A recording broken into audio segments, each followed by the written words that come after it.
जिसने भी मेरी 50 लाख की घड़ी चुराई है, याद रखना छोड़ूंगा नहीं। किसी बाहरी की हिम्मत नहीं जो यहां कदम रखे। ये काम यही के किसी चूहे का है। साहिब, ये काम ईशान का ही है। उसी ने आपकी गाड़ी चुराई है। चल, हवालात में तेरी सारी हेकड़ी निकालता हूं। आराम से बता दे 50 लाख की घड़ी कहां नहीं है, तो चमड़ी उधेड़ दूंगा। तुम्हारा वकील कहां है? मैं अपना केस खुद लड़ूंगा। शहर की ऊंची इमारतों की छाया से दूर, जहां महानगर की सीमा खत्म होती थी, वहां एक विशाल हाईवे प्रोजेक्ट का काम चल रहा था। चारों तरफ सीमेंट के ऊंचे साइलो, लोहे के सरिये और कंक्रीट मिक्सर मशीनों का शोर था। इसी शोर के बीच 19 साल का ईशान पत्थर तोड़ रहा था। उसके हाथ खड़े हो चुके थे। हथौड़े की चोट से हथेलियों पर नीले निशान पड़ गए थे, लेकिन उसकी आंखों में एक अजीब सी चमक थी। ईशान के लिए पत्थर तोड़ना सिर्फ पेट भरने का जरिया था। उसका असली जीवन तो सूरज ढलने के बाद शुरू होता था। उसकी छोटी सी झोपड़ी में, जो टीन की चादरों और प्लास्टिक के तिरपाल से बनी थी, एक पुरानी मेज थी। उस मेज पर एक लालटेन और कानून की एक फटी पुरानी किताब रखी रहती थी, भारतीय दंड संहिता और संविधान का परिचय। लोग उसे पागल कहते थे। सुपरवाइजर अक्सर तंज कसता, ओए वकील बाबू, पत्थर जरा कायदे से तोड़, तेरी धाराएं यहां सड़क नहीं बनाएंगी। ईशान बस मुस्कुरा देता। उसे पता था कि ज्ञान वह चाबी है जो गरीबी के इस ताले को एक दिन जरूर खोलेगी। उसकी दुनिया का केंद्र थी उसकी 8 साल की छोटी बहन मुस्कान। मां बाप के गुजर जाने के बाद ईशान ही उसके लिए सब कुछ था। मुस्कान अक्सर उसे पढ़ते हुए देखती और पूछती, भैया, क्या इस किताब में लिखा है कि हम कभी बड़े घर में रहेंगे? ईशान उसका सिर सहलाकर कहता, इस किताब में यह लिखा है कि बड़ा घर हो या छोटी झोपड़ी, कानून की नजर में दोनों बराबर हैं। मिस्टर खन्ना, जो इस प्रोजेक्ट के मुख्य ठेकेदार थे, एक रसूखदार इंसान थे। उनके पास पैसा, पावर और राजनीति का साथ था। उस शाम साइट पर अचानक सन्नाटा छा गया। खन्ना के आलीशान केबिन से चीखने की आवाजें आने लगीं। उनकी 50 लाख रुपए की लिमिटेड एडिशन घड़ी, जो उन्होंने अपनी मेज पर रखी थी, गायब थी। किसी बाहरी की हिम्मत नहीं जो यहां कदम रखे। यह काम यहीं के किसी चूहे का है। खन्ना दहाड़ रहे थे। सुपरवाइजर, जो हमेशा से ईशान की पढ़ाई से चिढ़ता था, ने तुरंत मौका ताड़ा। उसने पुलिस ऑफिसर त्यागी के कान में फुसफुसाया, साहब, वो पत्थर तोड़ने वाला लड़का ईशान, वो अक्सर केबिन के आसपास मंडराता रहता है। खुद को बड़ा पढ़ा लिखा समझता है। शायद उसी ने हाथ साफ किया हो।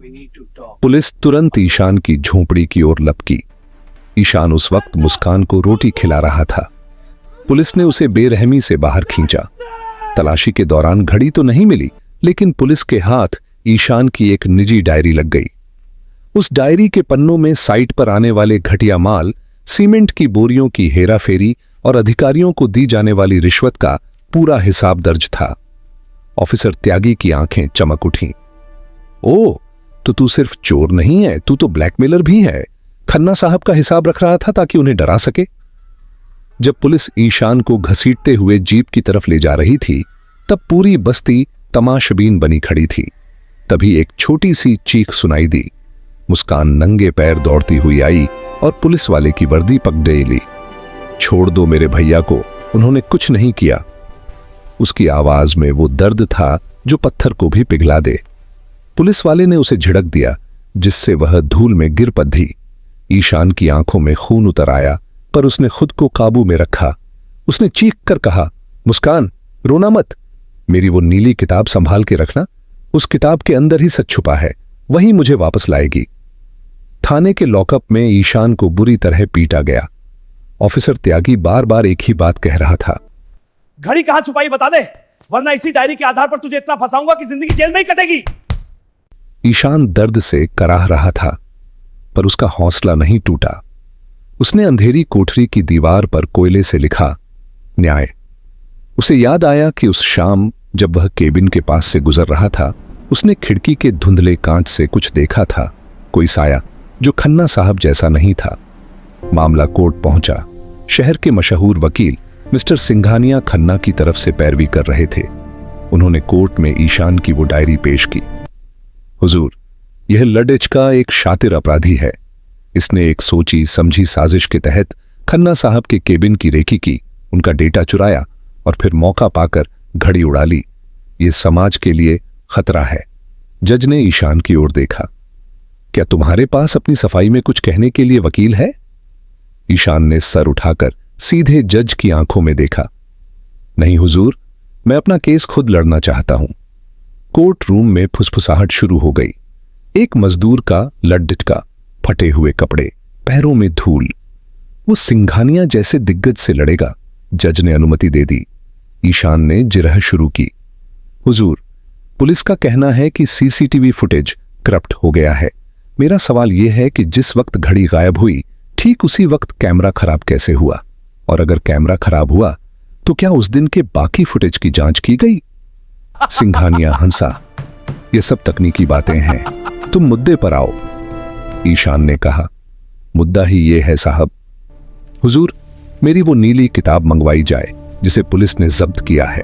जब कोर्ट में वो फटी पुरानी नीली किताब लाई गई तो ईशान ने उसके आखिरी पन्ने के कवर को थोड़ा फाड़ा।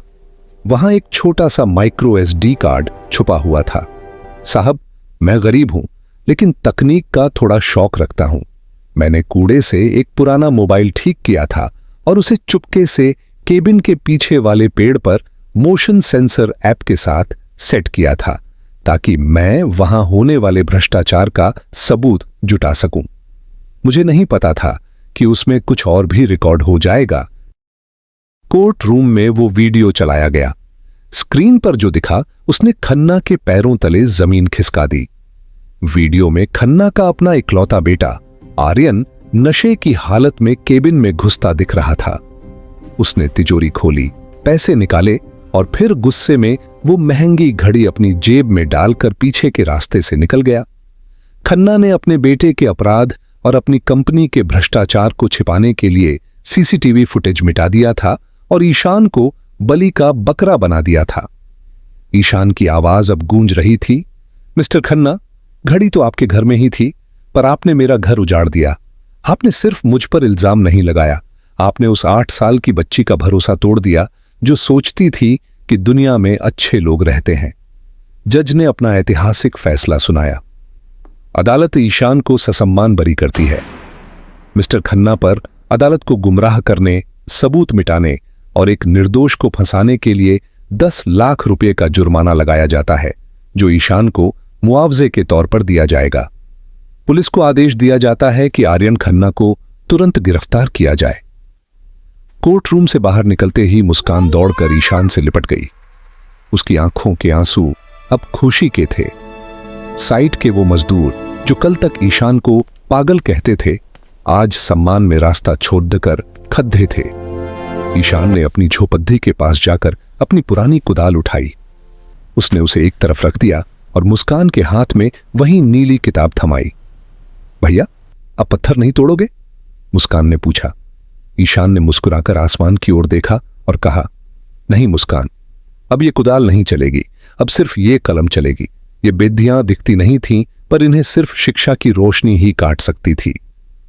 उस दिन के बाद उस हाईवे साइट पर एक नई कहानी शुरू हुई, एक ऐसे वकील की जिसने अपनी पहली जीत अपनी बेगुनाही साबित करके हासिल की थी। उपसंहार: ईशान ने उन पैसों से एक छोटा सा कानूनी सहायता केंद्र खोला जहां वह गरीबों को मुफ्त सलाह देता था। उसकी कहानी आज भी उस शहर की गलियों में सुनाई जाती है जहां एक मजदूर ने साबित कर दिया कि कानून का रक्षक बनने के लिए पद की नहीं, सच की जरूरत होती है।